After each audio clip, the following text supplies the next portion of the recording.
মানে যে নারী সবসময় শুধু কোরআন দিয়ে কথা বলে। গল্পের নাম কি? যে নারী শুধু কি দিয়ে কথা বলে? কোরআন দিয়ে কথা বলে। হজ করে ফিরতেছেন, হঠাৎ দেখেন এক বৃদ্ধা মহিলা, বয়স্ক মহিলা চাদর গায়ে দিয়ে শুয়ে আছে। তো এটা অনেক বড় একটা কনভারসেশন, আমি কনভারসেশনটা আপনাদেরকে শোনাই। উনি কাছে গেলেন, যে সালাম দিলেন, আসসালামু আলাইকুম রাহমাতুল্লাহ। সালামের উত্তরে বৃদ্ধা মহিলা স্বাভাবিকভাবে উত্তর না দিয়ে একটা কোরআনের আয়াত তেলাওয়াত করলেন। তিনি তেলাওয়াত করলেন, সালামুন কাওলাম মির রাব্বির রহিম, মানে দয়াময় প্রতিপালক আল্লাহর পক্ষ থেকে তোমার প্রতিও সালাম। এটা একটা কোরআনের আয়াত, কিন্তু এটা দিয়ে উত্তর হয়ে যায় সালামের। কি বলেন? আচ্ছা, গেল। এবার আব্দুল্লাহ ইবনে মুবারক জিজ্ঞেস করলেন, মাযা তাসনাঈনা ফি হাযাল মাকান, এখানে কি করেন আপনি? কি করতেছেন একা একা? এই প্রশ্নের উত্তরও ভদ্রমহিলা একটা কোরআনের আয়াত তেলাওয়াত করে দিলেন। উনি তেলাওয়াত করলেন, ওয়ামাই ইউদ্লিল ফালা হাদিয়া লাহ, মানে আল্লাহ যার পথ ভুলায় দেয় তারে পথ দেখানোর কেউ নাই। মানে বুঝাইতে চাইলেন আমি পথ হারাই ফেলছি। কি বুঝাইতে চাইলেন? পথ হারাই ফেলছি, মানে উনি এমনভাবে কোরআনের আয়াত চুজ করে যাতে উত্তর হয়ে যায়। তো এবার উনি জিজ্ঞেস করলেন, আইনা তুরিদিন, পথ হারাই ফেলছেন তো বুঝলাম, আয়াত থেকে এটা বোঝা যায়, তো আপনি কোথায় যাচ্ছেন? ডেস্টিনেশন কোথায়? উনি আবার একটা আয়াত তেলাওয়াত করলেন, সুবহানাল্লাযী আসরা বিআবদিহি লাইলাম মিনাল মাসজিদিল হারামি ইলাল মাসজিদিল আকসা। রাসূল সাল্লাল্লাহু আলাইহি ওয়াসাল্লাম মেরাজের আগে যে ইসরা হয়েছিল, মসজিদুল হারাম থেকে মসজিদুল আকসায় রাসূল সাল্লাল্লাহু আলাইহি ওয়াসাল্লামকে আল্লাহ নিয়েছিলেন, এটা তেলাওয়াত করলেন। তো বুঝাতে চাইলেন আমি আপনার মতো হজে আসছিলাম মসজিদুল হারামে, আর যাচ্ছি মসজিদুল আকসা, মানে ফিলিস্তিন আমার বাড়ি। মসজিদুল আকসা কোন দেশে? ফিলিস্তিনে। আয়াত এমনভাবে উনি পিক করেন যাতে করে উত্তর হয়ে যায়। উনি বোঝাতে চাইলেন আমিও হজ করতে এসেছিলাম, যাচ্ছি কোথায়? ফিলিস্তিন, মসজিদুল আকসা যে দেশে আছে। তো উনিও বুঝে গেলেন যে তাহলে আপনি মসজিদুল আকসায় যাচ্ছেন। এবার জিজ্ঞেস করলেন, আনতুম মুনযু কাম ফি হাযাল মাকান, তো এখানে একা একা পড়ে আছেন কয়দিন? আবার কোরআনের আয়াত, সালাসা লায়ালিন সাবিয়া, টানা 3 দিন 3 রাত এখানে আছে, এটা কোরআনের আয়াত একটা। আবার জিজ্ঞেস করলেন উনি, মা আরা মাআকি তাআমান তাআকুলিন, তো একা যে পড়ে আছেন আবার 3 দিন, তো আপনি খাচ্ছেন কি? বেঁচে আছেন কিভাবে? ভদ্রমহিলা আবার একটা আয়াত তেলাওয়াত করে দিলেন। তিনি পড়লেন, হুয়া ইউতঈমুনি ওয়া ইউসকিন, ইব্রাহিম আলাইহিস সালামের কথা, যে ওই আল্লাহ তাআলাই আমারে খাওয়ায়, আল্লাহই আমাকে পান করায়। আল্লাহ তাআলা ব্যবস্থা করেছেন আমার। তো এইবার উনি অবাক হচ্ছেন, আমি এত বড় মুহাদ্দিস আব্দুল্লাহ ইবনে মুবারক ইমাম বুখারীর উস্তাদ, আমি স্বাভাবিকভাবে কথা বলি আর যাই প্রশ্ন করি একটা আয়াত তেলাওয়াত করে দেয় আর ওটাতে উত্তর হয়ে যায়। কি মহিলার সন্ধান পেলাম। তো উনি বলতেছে, ফাবি আইয়ি শাইইন তাতাওয়াদ্দাইন, 3 দিন যে এখানে আছেন মরুভূমির বালুর মধ্যে, ওযু করেন কিভাবে? উনি আবার একটা আয়াত তেলাওয়াত করলেন, ফাইন লাম তাজিদু মাআন ফাতায়াম্মামু সাঈদান তাইয়্যিবা, না আল্লাহ আয়াতে বলেছেন যদি তোমরা পানি না পাও পবিত্র মাটি দিয়ে তায়াম্মুম করে নিও। তো বুঝাতে চাইলেন পানি নাই তো কি হয়েছে, বালু তো আছে, তায়াম্মুম করে নাও সরি। আল্লাহু আকবার। এবার উনি বললেন, ইন্না মাইয়া তাআমান আলা তাআকুলিন, আমার ব্যাগে তো কিছু খাবার আছে, আপনি কিছু খাবেন? আবার কোরআনের আয়াত, সুম্মা আতিম্মুস সিয়ামা ইলাল লাইল, আল্লাহ এক আয়াতে বলেছেন তোমরা রোজা ফজর থেকে শুরু করে সন্ধ্যা পর্যন্ত পূর্ণ করো। তো বুঝালেন আমি রোজা রাখছি। কি বুঝালেন? রোজা রেখেছি। এবার উনি একটু মাসালা খাটাইতে চাইলেন, ভাবলেন যে বুড়ি তুমি আমার সাথে শুধু কোরআন দিয়ে উত্তর দিচ্ছ, দাঁড়াও তোমাকে আমি আটকাইতেছি। উনি মাসালা খাটাইলেন যে ফাকুলতু লাহা লাইসা হাযা শাহরু রমাদান, তো রোজা রাখছেন মানে এটা তো রমজান মাস না, হজ করে ফিরতেছি আমরা জিলহজ মাসের শেষের দিক, কিসের রোজা? ওই মহিলা আবার একটা আয়াত তেলাওয়াত করলেন যে ওমান তাতাওয়া খায়রান ফাইনাল্লাহা শাকিরুন আলিম, আমি রমজানের ফরজ রোজা তো রাখিনি, এখন আমি নফল রোজা রেখেছি। আয়াতের অর্থ হচ্ছে তোমরা নফল যা করো এগুলোর প্রতিদান আল্লাহ তোমাদের বুঝিয়ে দেবে। রমজান না ঠিক আছে জিলহজ, কিন্তু আমি কি রোজা রেখেছি? নফল রোজা। এইবার উনি ধরছেন মাসালা, এবার বলতেছে উবি হালান আল ইফতার ফি সাফার, সফরে তো রোজা ভাঙা যায় আছে, রোজা তো ভাঙা যায়, খান একটু। এবার উনি কোরআন থেকে আবার তেলাওয়াত করলেন, ওয়া আনতা সুমু খায়রুল লাকুম ইন কুনতুম তা'লামুন, আল্লাহ যে আয়াতে বলেছেন যে সফরে রোজা ভাঙা জায়েজ আছে, ওই আয়াতের শেষে আবার আল্লাহ বলেছেন যদি রাখো সওয়াব বেশি পাবা। কেউ অসুস্থ হলে রোজা ভাঙবে, সফরে রোজা ভাঙবে, এই আয়াতের শেষে হচ্ছে ওয়া আনতা সুমু খায়রুল লাকুম ইন কুনতুম তা'লামুন, তবে রোজা যদি রাখো এটা ভালো যদি তোমরা বুঝতে। এবার উনি আর যাবে কোথায়? দিশেহারা হয়ে এবার জিজ্ঞেসই করে ফেলছে, লিমাদা লা তুকাল্লিমিনি মিসলামা উকাল্লিমুকি, আচ্ছা মা এবার বলেন আমি আপনার সাথে যেভাবে কথা বলি আপনি এইভাবে কথা বলেন না কেন? এটার উত্তরে উনি আরেকটা কোরআনের আয়াত উনি পড়লেন, মা ইয়ালফিযু মিন কাওলিন ইল্লা লাদাইহি রাকীবুন আতীদ, আল্লাহ বলেছেন তোমরা মুখ দিয়ে যাই বের করো এটা লিখে রাখার জন্য 2 কাঁধে রাকীব আতীদ আছে, তুলে রাখে। তার মানে আমি যে তোমার সাথে কথা বলতেছি প্রত্যেকটাই তো রেকর্ডেড হয়, রেজিস্টার্ড হয়, তো এমন কিছু বলি যেটাতে সওয়াব হয়, যেটাতে ভুল না হয়। আল্লাহু আকবার, সুবহানাল্লাহ। কি নারী ছিল, কেমন নারী তিনি ছিলেন? কি পুরো ঘটনাটা শুনবেন? হ্যাঁ, শেষ করবো ঘটনাটা। আচ্ছা, তো উনি অবাক হলেন যে কি মহিলা, এরকম মহিয়সী গরিয়সী নারীও পৃথিবীতে আছে। তো উনি বললেন, ঠিক আছে মা, আপনি যেহেতু পথ হারাই ফেলছেন, আমার ওটটাকে আমি নিয়ে আসি। ফাহাল্লাকা আন আহমিলুকি আলা নাখাতি হাদিহি ফাতুদরিকিল কাফেলা, আমার ওটটা নিয়ে আসি, ওটে বসেন, আমি আপনাকে এগিয়ে দিয়ে কাফেলাতে যুক্ত করে দেই। আপনি কি রাজি আমার ওটে বসবেন? আবার কোরআনের আয়াত, ওমা তাফআলু মিন খাইরিন ফাইনাল্লাহা বিহি আলিম, তোমরা যত ভালো কাজ করো আল্লাহ সেটা জানেন, মানে তোমার এই ভালো কাজ আল্লাহ জানেন, আল্লাহ এর প্রতিদান দিবেন। কলা ফানাখতু নাখাতি, আমি ওট বসালাম এবং বললাম ওঠেন। উনি যখন উঠতেছে আমি এভাবে তাকায় আছি, তা আমি যে তাকায় আছি উনি একটা আয়াত তেলাওয়াত করলেন যে কুল্লিল মুমিনিনা ইয়াগুদ্দু মিন আবসারিহিম, এর অর্থ হচ্ছে নবী হে মুমিনদেরকে বলুন তারা যেন পরনারী দিকে তাকায় না থাকে, চোখ যেন নিচে রাখে, তারা যেন চক্ষু অবনমিত করে। মানে বুঝাতে চাইলেন যে আমি তো বেগানা নারী, পরনারী, তা আমি উঠে উঠতেছি, আপনি তাকায়, সে হয়তো তাকায় আছে যে বৃদ্ধা মহিলা উঠতে যদি কষ্ট হয় পড়ে যায়। তো উনি যখন দেখতেছেন তাকায় আছে, উনি বলতেছে কুল্লিল মুমিনিনা ইয়াগুদ্দু মিন আবসারিহিম, নবী হে বলুন বিশ্বাসীদের তারা যেন চোখ নিচের দিকে করে রাখে। তো উনি লজ্জা পেয়ে গেলেন, ফাগাদাতু বাসারি, আমি লজ্জায় চোখ নামালাম। এরপর আমি বললাম ইরকাবি ওয়াকাদ আকালতু নাকাত, ওঠেন। আমি আবার ওটের রশি ধরে টানতে আরম্ভ করলেন। ভদ্রমহিলা উঠেই আবার কোরআনের আয়াত বললেন, যেটা আমরা গাড়িতে বা কোনো বাহনে উঠলে পড়ি। তিনি পড়তে আরম্ভ করলেন সুবহানাল্লাযী সাখখারা লানা হাযা ওয়া মা কুন্না লাহু মুকরিনিন ওয়া ইন্না ইলা রাব্বিনা লামুনকালিবুন, প্রশংসা সে আল্লাহর যে আল্লাহ এই বাহনকে আমাদের জন্য বশীভূত করে দিয়েছেন। তিনি বশীভূত না করলে আমরা তো এটাকে বশীভূত করতে পারতাম না। আপনারা যখন গাড়ি স্টার্ট দিবেন এই দোয়াটা পড়েন তো আপনারা? গাড়ি স্টার্ট দিলে, বিমানে উঠলে, ঘোড়ায় উঠলে, যে কোনো বাহনে উঠলে এটা পড়তে হয়, কোরআনের আয়াত। তো উনি বললেন, আমি এবার উঠলাম, ওটের জিমাম ধরে টানতে লাগলাম আর একটু হই হই শব্দে ওট চালাতে লাগলাম যাতে করে তাড়াতাড়ি যাওয়া যায়। উনি কোরআনের আয়াত বললেন ওয়াকসিদ ফি মাশি ওয়াগদুদ মিন সাউতিক, কোরআনের আয়াত, মানে তোমার চলার ক্ষেত্রে তুমি মধ্যম পন্থা অবলম্বন করো আর গলার সাউন্ডটা একটু ছোট করো। এটা কিন্তু লোকমান হাকিম তার ছেলেকে বলেছিলেন যে বাবা তুমি যখন হাঁটবে মধ্যম পন্থায় হাঁটবে আর শাউট করবে না, নয়েজ করবে না, কণ্ঠটাকে নিচু করবে। এই আয়াতটা উনি পড়ে দিলেন, মানে বোঝাতে চাইলেন আপনি হাজি মানুষ, হজ করে আসছেন, এইভাবে যাচ্ছেন কেন, আপনি স্লোলি যান।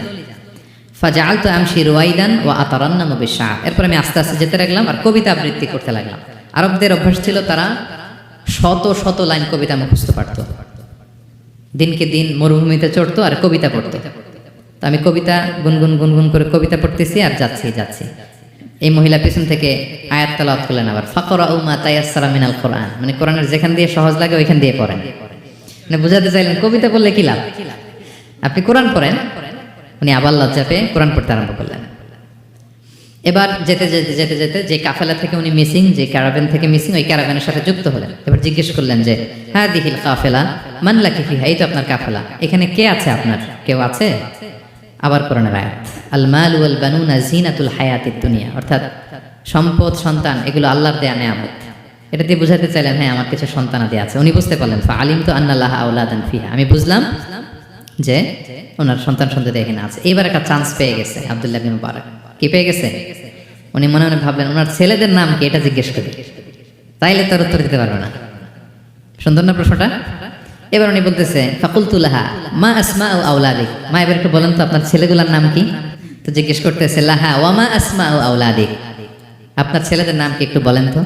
এই প্রশ্নের উত্তরে উনি 3টা আয়াত তেলাওয়াত করতেছে। এতক্ষণ তো একটা, এখন কয়টা? এখন 3 নম্বর কেয়ারে চালাইতেছে। উনি প্রথম আয়াত তেলাওয়াত করলেন ওয়াত্তাখাযাল্লাহু ইব্রাহিমা খলিলা, এরপর বললেন ওয়া কাল্লামাল্লাহু মূসা তাকলিমা, সবশেষে বললেন ইয়া ইয়াহইয়া খুযিল কিতাবা বিকুওয়া। আল্লাহু আকবার। আমি ইব্রাহিমকে খলিল হিসেবে নিয়েছি, মুসাকে কালিমুল্লাহ বানিয়েছি এবং ইয়াহইয়াকে বলেছি হে ইয়াহইয়া তুমি তাওরাত কিতাবকে শক্ত করে ধরো। তার মানে বুঝাতে চাইলেন আমার বড় ছেলের নাম ইব্রাহিম, পরের ছেলের নাম মুসা, ছোট ছেলের নাম ইয়াহইয়া। সুবহানাল্লাহ পড়বেন না? কি নারী ছিলেন, কোরআনের বাইরে যেন যাওয়া না লাগে কোরআন থেকে ছেলেদের নাম চুজ করে রাখছেন। ছেলেদেরকে ডাকলে এই নামেই ডাকেন। এরপর ছেলেদেরকে ডাকলেন কোরআনের আয়াত পড়ে ফাবাআসু আহাদাকুম বিওয়ারিকিকুম হাযিহি ইলাল মাদিনাতি ফালইয়ানজুর আইয়ুহা আসকা তুআমান ফালইয়াতিকুম বিরিজকিম মিন, এটা সূরা কাহফের একটা আয়াত। গুহাবাসী 7 জন যুবক যখন ঘুমিয়ে পড়েছিল 309 বছর পরে যখন জেগেছিল, একজনকে টাকা দিয়ে বলেছিল যাও তুমি কিছু খাবার নিয়ে আসো। এই আয়াত বুঝাইয়া তিনি ছেলেদের বুঝাইলেন যে মেহমান আসছে, কিছু নিয়ে আসো খাবার, ওনারা খাওয়াইতে হবে। উনি অনেক হেল্প করছে আমাকে। তো ছেলেরা খাবার নিয়ে আসলো। খাবার দেওয়ার পরে মহিলা আবার কোরআনের আয়াত কুলু ওয়াশরাবু হানিআম বিমা আসলাফতুম ফিল আইয়ামিল খালিয়া, এটা আসলে আল্লাহ তাআলা জান্নাতীদেরকে বলবেন। আমরা যখন জান্নাতে ঢুকবো আল্লাহ বলবে কুলু ওয়াশরাবু হানিআম বিমা আসলাফতুম ফিল আইয়ামিল খালিয়া। এই দুনিয়াতে এত জুলুম নির্যাতনের শিকার হয়েছে, এত নেক কাজ করেছো, প্রতিদান হিসেবে আজকে জান্নাতের এই নাজ নেয়ামত ভোগ করো। বৃদ্ধ মহিলা একটা বললেন, তার মানে মরুভূমিতে অনেক কষ্ট করেছেন আপনি আমার জন্য, এখন আপনি আমার পক্ষ থেকে এই হসপিটালিটি, রিসেপশন, এই আপ্যায়ন গ্রহণ করুন। এবার উনি বলতে আরম্ভ করলেন, ছেলেদেরকে বলেন কুলতু আল আনা তুআমাকুম আলাইয়া হারাম। এই ছেলেরা, এই খাবার আমার জন্য হারাম। হাত্তা তুখবিরুনি বিআমরিহা, যতক্ষণ না এই মহিলাকে, এর হিস্ট্রি যতক্ষণ না আমার না বলো। আগে বলে এই ভদ্র মহিলা কে, কি তার ঘটনা। যতই দেখছি অবাক হচ্ছি, যতই শুনছি অবাক হচ্ছি, কে সে? যাই বলি শুধু কোরআন দিয়ে বলে, ঘটনাটা কি? এবার ছেলেরা বলল ফাকালু হাযিহি উম্মুনা, ইনি আমাদের মা। লাহা আরবাউনা সানা, ওনার বয়স 40 বছর। লাম তাতাকাল্লাম ইল্লা বিল কোরআন, জীবনে কোনোদিন কোরআন ছাড়া মুখ দিয়ে অন্য কোনো কথা বলেনি। মাখাফাতা আন তাযিল্লা ফায়াসখাতা আলাইহির রহমান, এই ভয়ে যে কোন কথায় আল্লাহ আবার নারাজ হয়ে যায়, আমার কোন কথায় আবার কোন ভুল হয়ে যায়, আমার কোন কথায় আবার রহমান আমার উপর নারাজ হয়ে যায়। এজন্য আমরা আমাদের জন্মের পরে জীবনে আমার মাকে কোরআন ছাড়া কোনো কথা বলতে শুনিনি। অবাক হলেন আব্দুল্লাহ ইবনে মুবারক, ইমাম বুখারীর উস্তাদ। উনি খাবার হাতে নিয়ে এবার বললেন যে উনি তো অনেক আয়াত বললো, এবার আমি একটা আয়াত বলি। খাবারটা নিয়ে উনি পড়তে আরম্ভ করলেন। ফাকুলতু, উনি বললেন, আমি বললাম যালিকা ফাদলুল্লাহি ইউতিহি মান ইয়াশা, এটা আল্লাহর বিশেষ অনুগ্রহ, ফজল। এটা আল্লাহ সবাইরে দেয়, যাকে চায় তাকে দেয়। সুবহানাল্লাহ পড়ে। এটা আল্লাহর বিশেষ অনুগ্রহ, তিনি সবাইকে দান করেন না, যাকে চান তাকে দেন। তোমাদের মা অনেক মহিয়সী গরিয়সী একজন মাতা তোমরা পেয়েছো। এই হচ্ছে ঘটনাটা। আল মুতাকাল্লিমাতু বিল কোরআন, যে নারী তার জীবনের পুরো সময়টা শুধু কোরআন দিয়ে কনভারসেশন করেছেন, কথা বলেছেন। যেই প্রশ্নই তাকে করা হয় কোরআন থেকে বলতেন, কারণ আল্লাহ বলেছেন মা ফাররাতনা ফিল কিতাবি মিন শাই, এই কিতাবে আমি কোনো কিছু বাকি রাখি নাই। মানব কল্যাণের, মানব প্রয়োজনীয়, হিউম্যান ডিমান্ড যা দরকার সব আল্লাহ বলে দিয়েছেন। তিবিয়ানান লিকুল্লি শাই, সব কিছুর সুস্পষ্ট ব্যাখ্যাই কোরআনে আছে। আল্লাহ বলেন লাউ আনজালনা হাদাল কুরআনা আলা জাবাল লারাআইতাহু খাশিআম মুতাসাদ্দিআম মিন খাশিয়াতিল্লাহ, এই কোরআনকে আমি পাহাড়ে নাজিল করলে পাহাড় চূর্ণ বিচূর্ণ হয়ে যেত। আলাস্কা মাউন্টেন রেঞ্জ, আলপস পর্বতমালা, মাউন্টেন এভারেস্ট ভেঙে চুরে খান খান হয়ে যেত। সে কোরআনকে আল্লাহ তাআলা আমাদের উপর নাজিল করেছে। আরেকটা আয়াতে আল্লাহ তাআলা বলেছেন ইয়াসিন, তারপরে কি ওয়াল কোরআনিল হাকিম। তাহলে আরেকটা আয়াতে কোরআনে হাকিম বলেছেন, প্রোগ্রামাই কোরআন, কোরআন শরীফ বলে নাই। সূরা ওয়াকিয়ার আরেকটা আয়াতে আল্লাহ তাআলা বলেছেন ইন্নাহু লাকুরআনুন কারীমুন ফি কিতাবিম মাকনুন, এখানে বলেছেন কোরআনে কারীম। তাহলে আল্লাহ বললেন কোরআনে মাজিদ, তিনি বললেন কোরআনে হাকিম, তিনি বললেন কোরআনে কারীম, কোরআনে আযীম। কিন্তু এগুলো সব থেকে আমরা কি বলি? কোরআন শরীফ বলতে পারেন, অর্থ ভালোই, কিন্তু কোরআনে নাই, আল্লাহ তাআলা বলে নাই। আসুন কোরআন শরীফ বলার পাশাপাশি আমরা কোরআনে কারীম, কোরআনে মাজিদ এগুলো বলতে অভ্যস্ত হই, কারণ এভাবেই কোরআনকে পরিচয় দিয়েছেন আল্লাহ তাআলা। পারা যাবে তো ইনশাআল্লাহ? শুধু কোরআনই কোরআনের নাম নয়, এছাড়াও কোরআনের আরো অনেক নাম কোরআনে খুঁজে পাওয়া যায়। যেমন কোরআনের একটা নাম হচ্ছে আল কিতাব। কোরআনের একটা নাম কি? আল্লাহ তাআলা বলছেন মা ফাররাতনা ফিল কিতাবি মিন শাই, এই কিতাবে, এই কোরআনে আমি কোনো কিছু বাকি রাখি নাই, সব বলে দিয়েছি। সব, ব্যক্তি জীবনে, পরিবারে, সমাজে, রাষ্ট্রে, রান্নাঘর থেকে শুরু করে বঙ্গভবন পর্যন্ত, কাঁথা সেলাই থেকে শুরু করে মহাকাশ পর্যন্ত সব আল্লাহ কোরআনে বলে দিয়েছে, কিছু বাকি রাখে নাই। তাহলে কোরআনের একটা নাম আল কিতাব, একটা নাম কি? কোরআনের আরেকটা নাম আল ফুরকান, সত্য মিথ্যার পার্থক্যকারী, the criterion between right and wrong. কোরআন পড়লে বোঝা যায় কোনটা সত্য কোনটা মিথ্যা। আল্লাহ তাআলা বলেন তাবারাকাল্লাযী নাযালাল ফুরকানা আলা আবদিহি লিয়াকুনা লিল আলামিনা নাযীরা, আমি কোরআনকে ফুরকান বানিয়ে পাঠিয়েছি যাতে করে বিশ্বনবী মানুষকে সতর্ক করতে পারেন। তাহলে একটা পেলাম কোরআনের নাম আল কিতাব, এরপরে দ্বিতীয়টা পেলাম আল ফুরকান। কোরআনের একটা নাম হচ্ছে আয-যিকির। আমরা অনেকে মনে করি শুধু সুবহানাল্লাহ, আলহামদুলিল্লাহ এগুলাই জিকির না, কোরআনটাও একটা জিকির। কোরআনের একটা নাম হচ্ছে জিকির। আল্লাহ তাআলা বলছেন ইন্না নাহনু নাযালনা যিকরা ওয়া ইন্না লাহু লাহাফিযুন, নিশ্চয়ই আমি এই জিকিরকে মানে কোরআনকে নাজিল করেছি, আমি এই কোরআনকে সংরক্ষণ করব। তাহলে কোরআনের একটা নাম পেলাম আল কিতাব, একটা নাম পেলাম আল ফুরকান, একটা নাম পেলাম কি? জিকির। এরকম অনেকগুলো নাম কোরআনের আছে। শুনতে শুধু আমি সূরাতুল হাশরের 21 নম্বর আয়াত তেলাওয়াত করেছি। এখানে আল্লাহ তাআলা ইরশাদ করছেন যে এই কোরআনকে যদি আমি পাহাড়ের উপর নাজিল করতাম, লাউ আনজালনা হাযাল কুরআনা আলা জাবালিন লারাআইতাহু খাশিআন মুতাসাদ্দিআন মিন খাশিয়াতিল্লাহ, নবী হে কোরআনকে যদি আমি পাহাড়ের উপর নাজিল করতাম, আপনি দেখতেন আল্লাহর ভয়ে এই পাহাড় ভেঙে চুরে খান খান হয়ে যেত। এটা এত গরু ভার একটা বাণী কোরআন আল কারীম। পাহাড় ভেঙে যেত। পাহাড় কি চারটেখানে কথা? সুবিশাল পাহাড় আল্লাহ তাআলা পৃথিবীতে সৃষ্টি করে রেখেছেন। আপনারা আলাস্কা পর্বতমালার নাম শুনেছেন? Alaska range located in USA. যুক্তরাষ্ট্রে একটা মাউন্টেন রেঞ্জ আছে, এটা 600 মাইল লম্বা। কয়শো মাইল? পুরোটাই পাহাড়। এটার নাম হচ্ছে আলাস্কা মাউন্টেন রেঞ্জ। ইউরোপে একটা মাউন্টেন রেঞ্জ আছে, এটার নাম হচ্ছে আল্পস মাউন্টেন রেঞ্জ। এটা 750 মাইল লম্বা। নেপালে একটা পাহাড় আছে, এটার নাম মাউন্ট এভারেস্ট। এটা 8829 মিটার উঁচু। আল্লাহ বলেন এই বিশাল বিশাল পাহাড়। আরব বিশ্বে অনেক বড় পাহাড় আছে। তুর পাহাড়ের চূড়ায় আমি উঠেছিলাম, আরব বিশ্বের সবচেয়ে বড় পাহাড় মাউন্টেন রেঞ্জ। আল্লাহ বলেন এই কোরআনকে যদি আমি তোমাদের উপর নাজিল না করে পাহাড়ের উপর নাজিল করতাম, আলাস্কার উপর নাজিল করতাম, আল্পস পর্বতমালায় নাজিল করতাম, তুর পাহাড়ে যদি নাজিল করতাম, মাউন্ট এভারেস্টের উপর যদি নাজিল করতাম, তাহলে নবী হ্যাঁ আপনি দেখতেন আল্লাহর ভয়ে এই পাহাড়গুলো ভেঙে চূর্ণ বিচূর্ণ হয়ে যেত। কিন্তু সেই কোরআন আল্লাহ কাদের উপর নাজিল করেছেন? আমাদের উপর। সো হিউজ রেসপন্সিবিলিটি, অনেক বড় দায়িত্ব। এই কোরআনকে আমরা বুঝি কিনা, কোরআনকে মানি কিনা, কোরআনের আইন সমাজে চাই কিনা, this is the burning question. নিজেকে নিজে প্রশ্ন করুন যে কোরআনের যে হকগুলো আছে আমরা আদায় করছি কিনা। এটা যেন তেন কোনো বাণী নয়, এটা আল্লাহ তাআলার পাঠানো বাণী, অনেক ভারী, অনেক ওজনওয়ালা বাণী। আল্লাহ তাআলা বলছেন ইন্না সানুলকি আলাইকা কওলান সাকিলা। নবী হে আপনার কাছে আমি অনেক ভারী, হেভি ওয়েট ওয়ার্ড নাজিল করব। এটা অনেক ওজনের, এটা সিম্পল কোনো বিষয় নয়। এই কোরআন যখন রাসূল সাল্লাল্লাহু আলাইহি ওয়াসাল্লামের উপর নাজিল হতো, প্রচন্ড শীতের রাতে বিষ্ণু সাল্লাল্লাহু আলাইহি ওয়াসাল্লাম ঘামতেন। আম্মা জান আয়েশা বলেন আমরা কম্বল মুড়ি দিয়েও থাকতে পারি না, এত শীত। কিন্তু বিশ্বনবী ঘেমে ঘর্মাক্ত হয়ে একাকার। ওটের উপর বসে থাকা অবস্থায় যখন কোরআন নাজিল হতো, ওটগুলো মরুভূমির মধ্যে বসে পড়তো ডিরেক্টলি। কাফেলা চলছে চলছে, সাইয়েদনা জিবরাইল এসে কোরআন নাজিল করেছেন, কোরআনের ভারে ধপাস করে উট বসে যেত। যায়েদ ইবনে সাবিত রাদিয়াল্লাহু তাআলা আনহু কাতিবুল ওয়াহী, রাসূল সাল্লাল্লাহু আলাইহি ওয়াসাল্লামের একজন সাহাবী। রাসূল সাল্লাল্লাহু আলাইহি ওয়াসাল্লাম একবার যায়েদ রাদিয়াল্লাহু তাআলা আনহুর পায়ের মধ্যে মাথা রেখে শুয়েছিলেন। দীর্ঘক্ষণ শুয়ে থাকলেন। যায়েদ রাদিয়াল্লাহু তাআলা আনহু বলছেন আমার কোনো কষ্টই হচ্ছে না। হঠাৎ করে কোরআন নাজিল হতে লাগলো। কি নাজিল হতে লাগলো? কোরআন। যায়েদ রাদিয়াল্লাহু তাআলা আনহু বলেন দীর্ঘক্ষণ রাসূল সাল্লাল্লাহু আলাইহি ওয়াসাল্লাম আমার পায়ের উপর মাথা রেখে শুয়ে আছেন, কিন্তু আমি টেরই পাচ্ছি না। কিন্তু যখন কোরআন নাজিল হতে লাগলো মনে হলো যে আমার পাটা ভেঙে খান খান হয়ে যাবে। রাসূল সাল্লাল্লাহু আলাইহি ওয়াসাল্লামের মাথার ওজন এত বেড়ে গেল, আমি আর রাসূল সাল্লাল্লাহু আলাইহি ওয়াসাল্লামকে রাখতেই পারছি না আমার পায়ের উপর। ইন্না সানুলকি আলাইকা কওলান সাকিলা। নবী হে আমি অনেক ভারী, হেভি ওয়েট ওয়ার্ডের কোরআন আপনার কাছে নাজিল করব।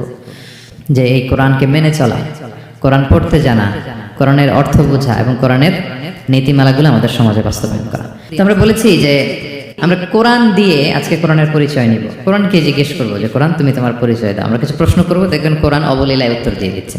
আমরা যদি কোরআনকে জিজ্ঞেস করি যে কোরআন তুমি যে পৃথিবীতে এসেছো তোমার হিস্ট্রিটা বলো, কবে আসলা, কবে নাজিল হয়েছে?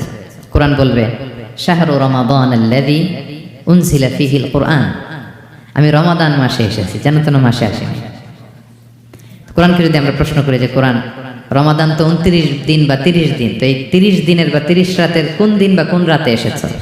কোরআন বলবে ইন্না আনজালনাহু ফি লাইলাতুল কদর। আমি কদরের রাতে এসেছি। সুবহানাল্লাহ বিহামদিহি।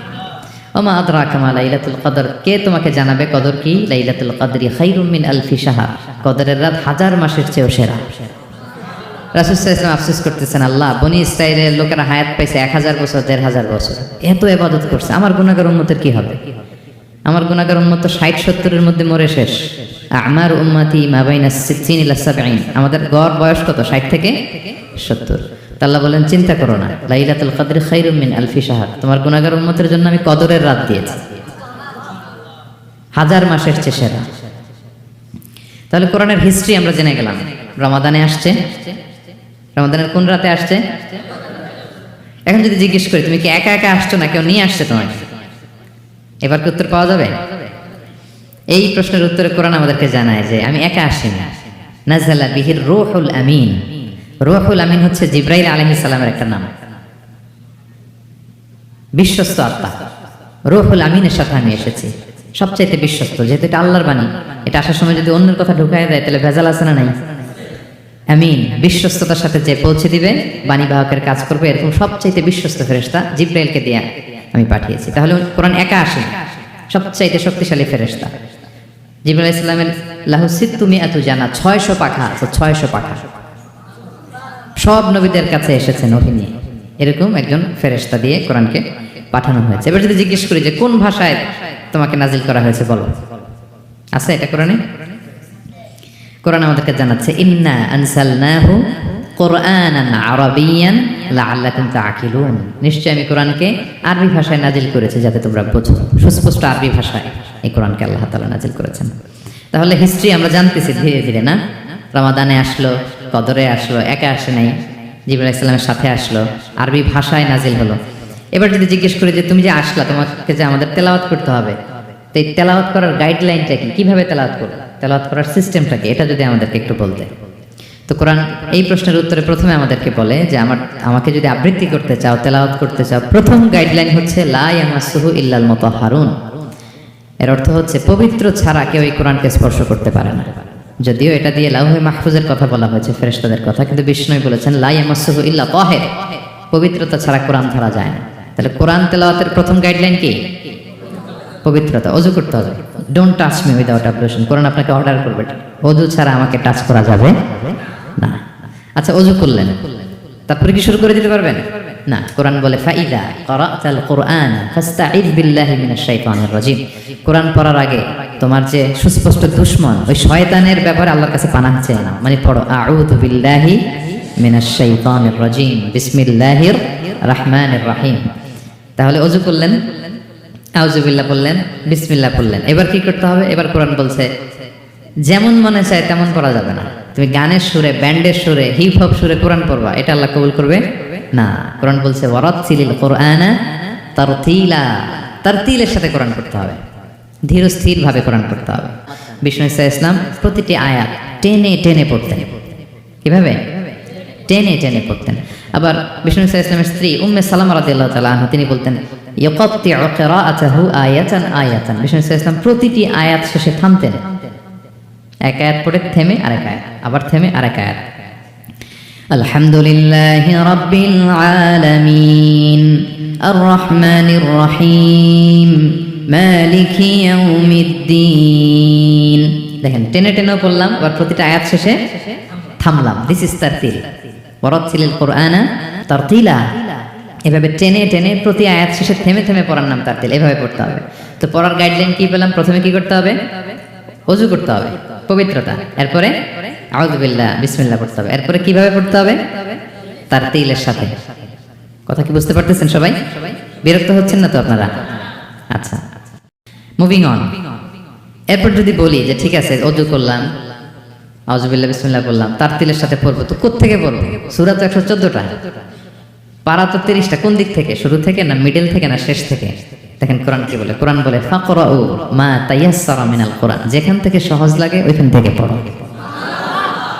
যেখান থেকে। এই যে আমরা একটু পরে মাগরিবের সালাত করবো, কোনো ধরা বাঁধা এরকম গাইডলাইন আছে যে এই সূরাটাই পড়তে হবে? সূরা আর রহমান দিয়ে না পড়লে মাগরিব হবে না, বা সূরা জিলজাল দিয়ে না পড়লে মাগরিব আদায় হবে না, এরকম আছে? ফাকরাউ মা তায়াসসারা মিনাল কোরআন, যেখান দিয়ে তোমার সহজ লাগে ওইখান দিয়ে পড়ো। শুধু বড় এক আয়াত বা ছোট 3 আয়াত এই পরিমাণ হলেই হবে, যেখান থেকে মনে যায়, যে কোনো পারা, যে কোনো সূরা। আলহামদুলিল্লাহ বলেন। বিশেষ করে ফজরের নামাজে বিষ্ণু ইসলাম লম্বা কিরাত পড়তেন, কারণ ফজরের কোরআন তেলাওয়াতটাতে স্পেশালি সাক্ষী রাখা হয়। আল্লাহ তাআলা বলছেন আকিমিস সালাতা লিদুলুকিশ শামসি ইলা গাসাকিল লাইলি ওয়া কুরআনাল ফাজর ইন্না কুরআনাল ফাজরি কানা মাশহুদা। সূর্য যখন ডুবে তখন থেকে রাত পর্যন্ত সালাত কায়েম করো, বিশেষ করে ফজরের সালাত। এ সময় ফেরেশতারা আসে, এটা সাক্ষী থেকে যায়। আমরা ফজরের সময় যেন লম্বা চূড়া তেলাওয়াত করি, ফজরের 2 রাকাতে আমরা লম্বা তেলাওয়াত করি। এবার কোরআনকে যদি জিজ্ঞেস করি যে কোরআন তোমার পৃথিবীতে যে এসছো, তোমার অবজেক্টিভটা কি, নাজিলের উদ্দেশ্য কি, কি উদ্দেশ্যে আল্লাহ তাআলা পাঠিয়েছেন? কোরআন আমাদেরকে জানাচ্ছে আলিফ লাম রা কিতাবুন আনজালনাহু ইলাইকা লিতুখরিজান নাসা মিনায-যুলুমাতি ইলান নূর। এই কোরআনকে আমি নাজিল করেছি যাতে অন্ধকারাচ্ছন্ন মানুষগুলোকে নবী হে আপনি আলোর দিকে নিয়ে যেতে পারেন। I have revealed this holy book to you in order to lead the mankind out of darkness into the light. কোরআন আমাদেরকে আলোর দিকে নেয়। কিসের দিকে নেয়? আলোর পথ দেখায়, মুক্তির পথ দেখায়। তো মুক্তির জন্য আমি এই কোরআনকে পাঠিয়েছি। এবং কোরআন পাঠিয়ে আল্লাহ তাআলা গোটা বিশ্ববাসীকে চ্যালেঞ্জ করেছেন যে পারলে এরকম আর একটা কোরআন বের করে আনো, লিখে আনো। পারবে নাকি গোটা বিশ্বের সবাই মিলে? আমরা যখন বই লিখি, বইয়ের ভূমিকাতে লিখি যে মানবিক দুর্বলতার কারণে বা আমার জ্ঞানের কমতির কারণে কিছু ভুল হতে পারে বা টাইপো মিস্টেক হতে পারে। কেউ যদি আমাদের ভুলগুলো ধরিয়ে দেন, আমরা শুদ্ধ করে নিব। প্রত্যেক লেখক লেখে যে আমার 3টা বই বেরোয়েছে, আমি এটা লিখছি শেষে, যে কিছু টাইপো মিস্টেক হতে পারে বা আমার ভুল হতে পারে, জানালে আমি পরবর্তী সংস্করণে কি করব, শুধরে নিব। কিন্তু কোরআন ব্যতিক্রম। সব লেখক বলে ভুল থাকলে বললাম, কোরআন বলে পারলে ভুল খুঁজে বের করো। কোরআন শুরুতেই বলতেছে যালিকাল কিতাব লা রাইবা ফি, this is the book, the most authentic and original book in the world, whereof there is no doubt in it, এর মধ্যে কোনো সন্দেহের অবকাশ নাই, পারলে ভুল খুঁজে বের করে দেখাও। তার মানে গোটা বিশ্ববাসীকে আল্লাহ তাআলা চ্যালেঞ্জ ছুড়ে দিয়েছেন, চ্যালেঞ্জ দিয়ে বলেছেন ওয়া ইন কুনতুম ফি রাইবিম মিম্মা নাযালনা আলা আবদিনা ফাতু বিসূরাতিন মিন মিথলি ওয়াদউ শুহাদাআকুম মিন দুনিল্লাহি ইন কুনতুম সাদিকিন।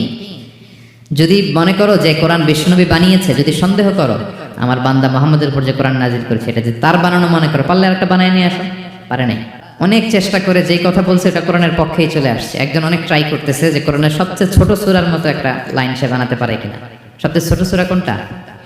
কাউসার। তো সে পড়তেছে ইন্না আ'তাইনা কাল কাউসার ফাসাল্লি লিরাব্বিকা ওয়ানহার ইন্না শানিআকা ওয়াল আবতার। এরপরে মিলায় এক লাইন বানাইছে যে লাইসা হাযা মিন কালামিল বাশার। অর্থ হয়ে গেছে অন্যরকম। এটার অর্থ হচ্ছে এটা কোনো মানুষের কথা নয়। ইন্না আ'তাইনা কাল কাউসার ফাসাল্লি লিরাব্বিকা ওয়ানহার ইন্না শানিআকা ওয়াল আবতার। সে মিলায় বানাইছে এক লাইন, সেটা হচ্ছে লাইসা হাযা মিন কালামিল বাশার। এটা কোনো বাশার, মানুষের লেখা হতে পারে না। আল্লাহু আকবার। তো আল্লাহ তাআলা চ্যালেঞ্জ দিয়ে বলেছেন শুধু তোমরা না, পারলে জিনদের সাথে একটা কনফারেন্স করো। কুল লা ইন ইজতামাআতিল ইনসু ওয়াল জিন্নু আলা আইয়াতু বিমিসলি হাযাল কুরআন লা ইয়াতুনা বিমিসলিহি ওয়ালাউ কানা বা'দুকুম লিবা'দিন যাহিরা। আল্লাহ বলতেছে চ্যালেঞ্জ, গোটা বিশ্ববাসীর জন্য চ্যালেঞ্জ। শুধু তোমরা না, জিনদেরকেও ডাকো একটা কনফারেন্সে। কারণ দুইটা, ম্যানকাইন্ড আর জিনকাইন্ড। শুধু মানুষকে না, আমি জিনকেও চ্যালেঞ্জ দিলাম, সবাই মিলে যদি পারো কোরআনের মতো একটা বই নিয়ে আসো। পারবে? পারবে না। গোটা বিশ্ববাসী এই চ্যালেঞ্জের কাছে হার মেনেছে। এবং আল্লাহ বলেছেন এটা আমি নাজিল করেছি, এটা হেফাজতের দায়িত্ব আমি নিয়েছি। ইন্না নাহনু নাযালনা যিকরা ওয়া ইন্না লাহু লাহাফিযুন। এই কোরআনকে নাজিল করেছে কে? আবার এটা হেফাজতের দায়িত্ব নিয়েছে কে? আল্লাহ তাআলা নিয়েছে। কোরআনের সবগুলো প্রিন্টেড কপি যদি আমরা আগুন দিয়ে জ্বালায় দেই, তাহলে তো আর কোরআন থাকবে না পৃথিবীতে, না? হ্যাঁ, আমরা আমাদের তাকরিম সালে আহমদ তাকরিমের মতো 10 জন ওয়ার্ল্ড ক্লাসের হাফেজদের বসাইলেই উইদিন 3 days আমি আরেকটা কপি বানিয়ে ফেলতে পারবো। কি বলেন, পারা যাবে না? গোটা বিশ্বে আমাদের যে হাফাজ, এদের মধ্যে ওয়ার্ল্ড ক্লাস যে হাফেজ, এরকম 10 জন লাগবে শুধু আমার। গিভ মি জাস্ট 3 days, আমরা আরেকটা কোরআন বের করে ফেলতে পারবো। কারণ আমরা শুধু কোরআন লিখে রাখি না, এই সিনার ভিতরে খোদাই করে রাখি, ঠিক কি না? এবং হাফেজে কোরআনের সংখ্যা পৃথিবীতে বাড়ছে। পৃথিবীতে কোন দেশে সবচেয়ে বেশি হাফেজ জানেন আপনারা? না, বাংলাদেশে না। ইজিপ্ট র্যাঙ্কিংয়ে আছে, কিন্তু সবচেয়ে বেশি হাফেজ হচ্ছে লিবিয়াতে। লিবিয়াতে প্রত্যেক 3 জনে একজন হাফেজ। মোট জনসংখ্যা 70 লাখ, হাফেজ আছে 23 লাখ। র্যাঙ্কিংয়ে সেকেন্ড হচ্ছে আল মাগরিব, আরবিতে বলে মাগরিব মানে মরক্কো, ওদের হাফেজের সংখ্যা 16 লাখ। থার্ড হচ্ছে ইজিপ্ট, মোর দেন 1 মিলিয়ন। ফোর্থ হচ্ছে সৌদি আরবিয়া, ফিফথ হচ্ছে জর্ডান। কোটি কোটি হাফেজ আছে আমাদের গোটা বিশ্বে। আমাদের সবগুলো কোরআনের প্রিন্টেড কপি জ্বালিয়ে দিল, কোরআন আবার নিয়ে আসতে আমাদের কয়েকদিনের ব্যাপার। আলহামদুলিল্লাহ বলবেন না? এই কোরআনের ভেতরে আল্লাহ তাআলা শিফা রেখেছেন রহমত। আল্লাহ বলেন অনুনাজ্জিলু মিনাল কুরআনি মা হুয়া শিফাউন ওয়া রাহমাতুল লিল মুমিনিন ওয়া লা ইয়াজিদুয যালিমিনা ইল্লা খাসারা। আমি এই কোরআনের ভিতরে শিফা রেখে দিয়েছি, রহমত রেখে দিয়েছি। সূরাতুল ফাতিহাকে বলা হয় সূরাতুশ শিফা। অসুস্থ ব্যক্তির গায়ে আপনি ফু দিতে দেরি, সুস্থ হতে দেরি হয় না। কিন্তু ওই ঈমানটা থাকতে হবে, ওই ঈমান নিয়ে, ওই আমল নিয়ে যদি আপনি রিসাইট করে ফু দেন, আল্লাহ তাআলা সুস্থ করে দেবেন। এবং এই কোরআন আপনাকে বিপদ থেকে উদ্ধার করতে পারে, কারণ কোরআন আল্লাহর সিফাত, এটা আল্লাহর একটা সিফাত। এটা পরে আপনি আল্লাহর কাছে দোয়া করলে আপনাকে বিপদ থেকে উদ্ধার করবে। আল্লাহ তাআলা বলছেন ওয়া ইযা ক্বারা'তাল কুরআনা জাআলনা বাইনাকা ওয়া বাইনাল্লাযীনা লা ইউমিনুনা বিল আখিরাতি হিজাবাম মাসতুরা। নবী হে, আপনি যখন কোরআন তেলাওয়াত করেন তখন আপনার আর কাফেরদের মাঝে আমি পর্দা ঢেলে দেই। পর্দা, কাফেররা আপনারা দেখে না। সুবহানাল্লাহ। সূরা লাহাব যখন নাজিল হলো, তাব্বাত ইয়াদা আবি লাহাবি ওয়াতাব, ধ্বংস হোক নিপাত যাক আবু লাহাবের 2 হাত। আবু লাহাব কে ছিল বলেন তো? বিশ্বনবীর চাচা। তো এই আয়াত যখন নাজিল হলো, চাচার বদনাম যখন এই আয়াতে আসলো, চাচি উম্মে জামিল খুব রেগে গেল। সে যখন নমুসলিমদের কাছে শুনতে আরম্ভ করলো, কি আমার স্বামীর ব্যাপারে কটূক্তি, আজকে মোহাম্মদের খবর আছে, আতাইনা ওয়া আবাইনা ওয়া আমরাহু কালাইনা, আজকে মোহাম্মদের একদিন আর আমার একদিন, একটা স্পরস্পর করে ছাড়বো। রেগে মেগে, খুব জাত্রের মহিলা ছিলেন, আসতেছে।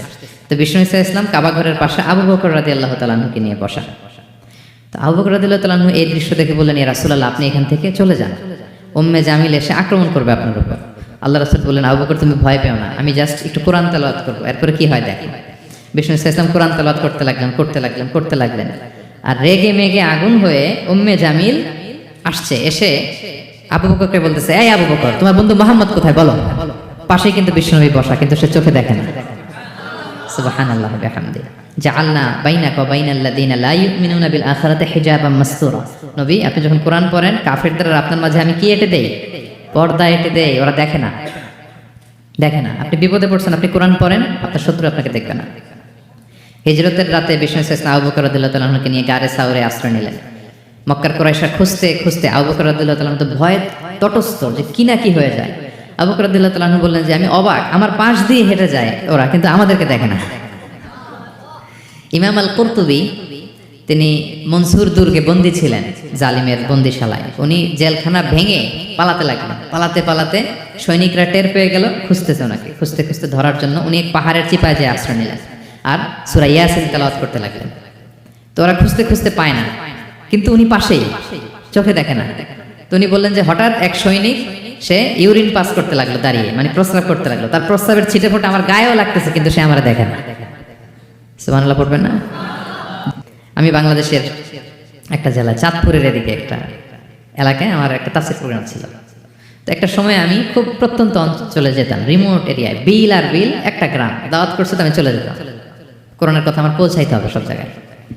তো মাহফিল শেষে রাত 2টার দিকে আমরা ফিরতেছি, বিল কিছু গুচ্ছ গ্রাম।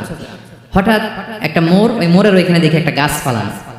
এটার মানে হচ্ছে আশেপাশে ডাকাত আছে, ওখানে ডাকাতি এরকম হয় আর কি, বিল এরিয়াতে গাছ ফেলে রাখে। তো গাছ থাকলে তো আর কোনো সিএনজি, প্রাইভেট কার কিছুই যাবে না। তাই আমি বুঝতে পারলাম যে এটা তো ডাকাতের কাজ। আমি সূরা ইয়াসিন তেলাওয়াত শুরু করে দিলাম। বিপদে বললে সূরা ইয়াসিনের প্রথম 9 আয়াত, কয় আয়াত? এই 9 আয়াত পড়বেন। পড়তে আরম্ভ করলাম, ড্রাইভারকে বললাম একটু করে পেছাও। তো টর্চ মারতেছে বিল থেকে, মানে ওরা তো ওখানে উৎপেতে আছে। আমি পড়তেছি, কিছুক্ষণ পরে ডাকাত নিজে এসে গাছ সরাই দিয়ে বলতেছে যান। মানে ও কি করবে ও নিজেও বুঝতেছে না, ও যে কি করবে, ও কি করতে হবে ওটা মানে বুদ্ধিজ্ঞান সে হারাই ফেলছে। সে শুধু গাছটা সরালো, বলতেছে যান, এই চলে গেলাম। এটা আমার নিজের প্রমাণ, হয়তো কোথাও বলি নাই, আজকে প্রসঙ্গক্রমে বলা হয়ে গেল। তো এরকম বিপদে পড়লে সূরা ইয়াসিনের প্রথম কয় আয়াত পড়বেন আপনারা। জাআলনা বাইনাকা ওয়া বাইনাল্লাযিনা লা ইউমিনুনা বিল আখিরাতি হিজাবাম মাসতুরা। আপনার আর আপনার শত্রুদের মাঝে কি হয়ে যাবে? পর্দা পড়ে যাবে, দেখবেই না আপনাকে। অনেক চেষ্টা করেছিল মক্কায় কুরাইশরা রাসূল সাল্লাল্লাহু আলাইহি ওয়াসাল্লামের এই কোরআনে বাধা দিতে, যাতে এই কোরআনের কথা শুনতে না পারে। কারণ যারাই বিষ্ণুনবীর কণ্ঠের তেলাওয়াত শুনতো, এরাই মুগ্ধ হয়ে কালিমা পড়ে মুসলমান হয়ে যেত। তারা ডিস্টার্ব করতো কোরআনের মাহফিলে। وقال الذين كفروا لا تسمعوا لهذا القرآن والغوا فيه لعلكم تغلبون। তারা বলতো যে মুহাম্মদের কণ্ঠের কোরআন তোমরা শুনবে না, বরং ডিস্টার্ব করবে। কি করবে? তো আবু জাহেল যখন ঘোষণা দিল, তখন বিষ্ণুনবী তেলাওয়াত করলে ওরা শীষ দিত, হুইসেল বাজাতো, মুকাআউ ওয়া তাসদিয়া, হুইসেল বাজাতো আর হাততালি দিত এরকম। তো হাততালি দিয়ে যাতে বিষ্ণুনবীর সাউন্ডটা অন্যরা না শুনে, বিষ্ণুনবীর চারদিকে ঘিরে হুইসেল মারতো আর হাততালি দিত, ডিস্টার্ব করতো যাতে না শুনে। কিন্তু এই কোরআনের বাণীটা কার? এই বাণী কি হুইসেল দিয়ে আটকানো যায়? হাততালি দিয়ে, র‍্যাপ দিয়ে, পুলিশ দিয়ে, কোনো বাধা দিয়ে আটকানো যাবে? যাবে না। পৃথিবীর কোনো শক্তি দিয়ে এটাকে আটকানো যায় না, এটা তো আল্লাহর বাণী। তো বিষ্ণু ইসলাম কোরআনের কথা যখন শোনাতেন, বিষ্ণুনবীর কণ্ঠের তেলাওয়াত শুনে অনেকে কালিমা পড়ে মুসলমান হয়ে যেত। তো আবু জাহেল কোনো দিশা না পেয়ে পরে মক্কার যে পার্লামেন্ট, দারুন নদওয়াতে বিল উত্থাপন করলো যে আজকে থেকে মুহাম্মদের কণ্ঠের তেলাওয়াত কেউ শুনতে পারবে না, কেউ শুনতে পারবে না। তো মজার ব্যাপার হচ্ছে, সবাইকে না করে লুকায় লুকায় সে নিজেই শুনতে যায়, কারণ সে তো আরব। আরব হওয়ার ফলে কোরআনের যে ভাষা শৈলী, যে প্রাঞ্জল বাক্যবিন্যাস, শব্দের গুণন, এটা শুনে সে অবাক হয়ে যায় যে এত সুন্দর বাক্যবিন্যাস কিভাবে হতে পারে। তো সবাইকে দিনের বেলা নিষেধ করে, রাত্রিবেলা বিষ্ণু ইসলাম রিভাইজ করতেন, লুকায় লুকায় ওনার ঘরের পিছনে যেয়ে শুনতো। শুধু সেই না, তার ডান হাত বা হাত Walid ibn Mughira, Utba ibn Utba Saiba, Utba ibn Mughira, Saiba ibn Mughira, Walid ibn Mughira, এরা সবাই কি করতো? লুকিয়ে লুকিয়ে কোরআন শুনতো। পরে বিশ্বনবী যখন ঘুমের প্রস্তুতি নিতেন, সব ফিরে আসতো। ফিরে আসার সময় সবার দেখা হয়ে যেত। তারা লজ্জিত হতো। সবাই বলতো, আবু জাহেল ঘটনা কি? দিনের বেলা তুমি শুনতে নিষেধ করো, রাতে তো তুমিই চলে আসো। তো সে বললো, আজকে কঠিন দারুন নাদুয়ার পার্লামেন্টে বিল পাস করবো, যে এমনটা করবে এই শাস্তি, মাথার চুল কামিয়ে মক্কার বাজারে ঘোরানো হবে। তো এই বিল যেদিন পাস হয়েছে, আবু জাহেল ওই দিন নিশ্চিত ভাবতেছে, আজকে যে বিল পাস করছে কেউ তো যাবে না, আমি একটু যাই। মানে আজকে যে কঠিন শাস্তির ঘোষণা দিয়েছি, আজকে কেউ এই স্পর্ধা দেখাবে না। ওয়ালিদ ইবনে মুগিরারও একই প্ল্যান, যে আজকে আবু জাহেল যে টাইট দিছে কেউ যাবে না, আমি একটু যাই। তো এভাবে সবাই লুকিয়ে লুকিয়ে বিষ্ণুনবীর ওখানে যায় হাজির, মন্ত্রমুগ্ধ তেলাওয়াত শুনছে। বিষ্ণুনবীর তেলাওয়াত শেষ, ফিরে যখন আসতেছে, ফিরে আসার রাস্তায় আবার দেখা হয়ে গেছে। তো এইভাবে তারা কোরআনকে বাধা দিতে যেয়ে বারবার নিজেরা লজ্জিত হতো। এবং হজের মৌসুমে যখন ভিন দেশ থেকে লোকেরা আসতো, মক্কার যে এন্ট্রিগুলো আছে, আবু জাহেল লোক বসিয়ে রাখতো, বলতো যে সবাইকে বলবা এখানে একটা উন্মাদ লোক আছে, বীর বীর করে কি যেন বলে, নাম তার মোহাম্মদ। তোমরা হজ করতে আসো, হজ করো, জমজমের পানি খাও, সাফা মারোয়ায় দৌড়াও, কিন্তু এই মোহাম্মদের কাছেও যাবা না, গেলেই পাগল হয়ে যাবে। মানুষের একটা অভ্যাস আছে, আল ইনসানু হারিসুন আলা মা মুনিয়া, মানুষের যেটা করতে না বলা হয় বেশি, মানুষ এটা করে বেশি। তো রাসূল সাল্লাল্লাহু মুহাম্মদের কথা কিন্তু ভিনদেশীরা জানতোই না।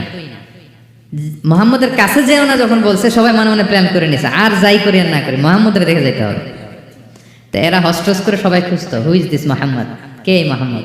রাসূল সাল্লাল্লাহু আলাইহি ওয়াসাল্লামের কাছে আসতো। রাসূল সাল্লাল্লাহু আলাইহি ওয়াসাল্লামের তেলাওয়াত তো অনেক দূরে, চেহারা দেখে অনেকে কালিমা পড়ে মুসলমান হয়ে যেত।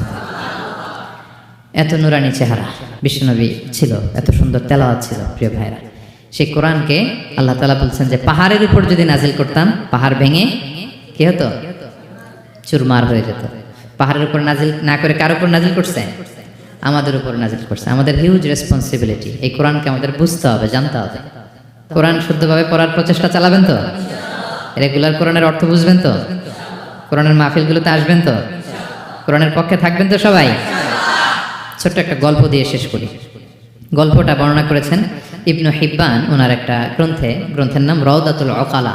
ওনার নাম হচ্ছে আব্দুল্লাহ ইবনে মুবারক, অনেক বড় মুহাদ্দিস, ইমাম বুখারীর উস্তাদ। হজে গিয়েছিলেন, হজ বিশ্বনবীর কবর জিয়ারত শেষে হজ করে ফিরতেছেন। হঠাৎ তিনি দেখতে পেলেন মরুভূমিতে কাপড় জড়িয়ে, চাদর জড়িয়ে এক বৃদ্ধা মহিলা শুয়ে আছে। গল্পটার নাম হচ্ছে আল মুতাকাল্লিমাতু বিল কোরআন। আমাদের রেসপন্সিবিলিটি অনেক বেশি। আজকে আমি কতগুলো কোরআনের আয়াত তেলাওয়াত করছি, কেউ কি গুনতে পারবেন? শত শত কোরআনের আয়াত তেলাওয়াত করেছি, কারণ কোরআন নিজেই নিজের পরিচয় দিতে সক্ষম, কারো লাগে না। কোরআন নিজেই বলতে পারে, যেই প্রশ্ন আপনি ছুড়ে দিবেন কোরআন নিজেই আনসার করে দেবে, নিজেই আপনাকে অ্যাড্রেস করবে, নিজে আপনার সমাধান হাজির করবে। এই কোরআনকে আমি বুঝতে চাই, এই কোরআনকে আমি হৃদয়ে ধারণ করতে চাই, আমি তাদাব্বুরে কোরআন করতে চাই। কোরআনে কি মেসেজ আল্লাহ দিল এটা আমি জানতে চাই। কি ভাইয়েরা, আমরা জানতে চাই কি চাই না? যারা আমরা কোরআন শুদ্ধ করে পড়তে পারি না, আমরা যেন তারতিলের সাথে, তাজবিদের সাথে কোরআন তেলাওয়াতটা শিখে নিই। রাজি আছেন তো? যে যে এলাকায় থাকেন ওই এলাকার সুরাউতে, ওই এলাকার ইমাম সাহেবের সাথে একটা ছোট্ট গ্রুপ করে আপনারা কোরআন শিক্ষার আসর করবেন। সন্ধ্যাকালীন কোরআন শিক্ষার আসর, বয়স্কদের কোরআন শিক্ষার আসর। লজ্জা নেই, বাঁচতে হলে জানতে হবে, বাঁচতে হলে জানতে হবে। যারা শুদ্ধ করে পড়তে জানি তারা যেন নিয়মিত কোরআনের অর্থ পড়ি। এখন অনেক কোরআনের অ্যাপস পাওয়া যায়, আপনি অর্থ পাবেন, তাফসির পাবেন, অ্যাক্সেসটা অনেক সহজ হয়ে গেছে, বড্ড সহজ। No excuse will be granted that day. সেদিন কোনো অজুহাত আপনি দিতে পারবেন না আল্লাহর কাছে যে আল্লাহ এই কারণে পারি না। আল্লাহ বলবে, মালয়েশিয়া এসে তো ভাসাম লাইও শিখে ফেলছে, তো ভাসাম লাইও পারো, কোরআন পারো না কেন? IELTS করে ইংরেজিতে পটু, ইংরেজি পারো, আরবি পারো না কেন? সব পারো, এটা পারো না কেন? কোনো এক্সকিউজ আল্লাহ গ্রহণ করবেন না। আমাদেরকে কোরআন বুঝতে হবে, আমাদেরকে কোরআন জানতে হবে। কোরআনকে আল্লাহ তাআলা সহজ করেছেন।